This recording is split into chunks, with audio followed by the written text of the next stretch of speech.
As a man, you've seen so much happening, you've been involved in so many things, you've met Gandhi and so on. What's been the best thing that's happened to you in your political life?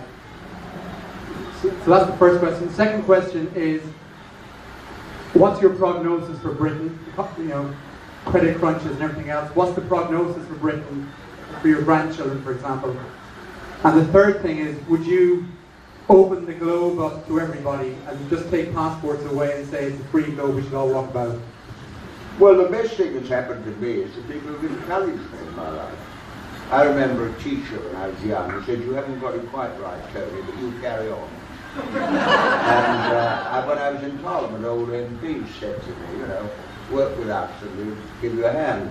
And I think the most important thing in life is encouragement. And it's something you can do. That's all I can do at 83. I can't do much for you, but I can encourage you. And I write on my gravestone, Tony Benn, he encouraged us. So that's the first thing. The second thing was what prognosis? Well, it depends what we do. The future we make ourselves. This idea that somehow history unfolds, whatever we do. I mean, how did apartheid end? The Africans put an end to it. How did trade unions get organized? They fought for it. How did women get the vote? They fought for it. That's how change is made. I don't believe in leaders who gallop on the stage on a white horse and say, vote for me and I'll solve your problems.